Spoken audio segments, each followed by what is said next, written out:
आइए सुनते हैं पद्मिनी एकादशी की व्रत कथा। हे मुनिवर, पूर्व काल में त्रेता युग में हैहक नामक राजा के वंश में कृतवीर्य नाम का राजा महिष्मतीपुरी में राज्य करता था।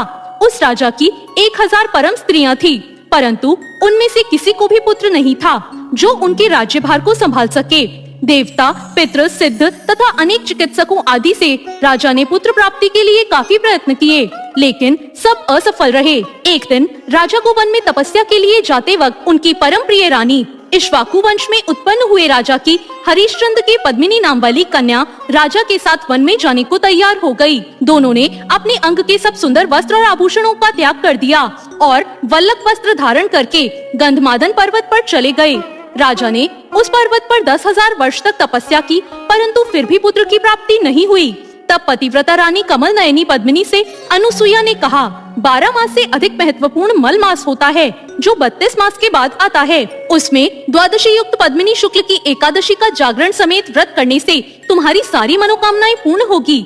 इस व्रत को करने से पुत्र देने वाले भगवान तुम पर प्रसन्न होकर तुम्हें शीघ्र ही पुत्र देंगे। रानी पद्मिनी ने पुत्र प्राप्ति की इच्छा से एकादशी का व्रत किया। वह एकादशी को निराहार रहकर रात्रि जागरण करती। इस व्रत से प्रसन्न होकर भगवान विष्णु ने उन्हें पुत्र प्राप्ति का वरदान दे दिया।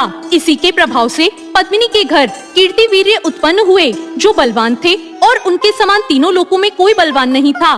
तीनों लोकों में भगवान के सिवा उनको जीतने का सामर्थ्य किसी में नहीं था। सो हे नारद, जिन मनुष्यों ने मलमास शुक्ल पक्ष की एकादशी का व्रत किया है और जो संपूर्ण कथा को पढ़ते या सुनते हैं, वे भी यश के भागी होकर विष्णु लोक को प्राप्त करते हैं। तो ये थी पद्मिनी एकादशी की व्रत कथा। वीडियो अच्छी लगी हो तो लाइक जरूर करें।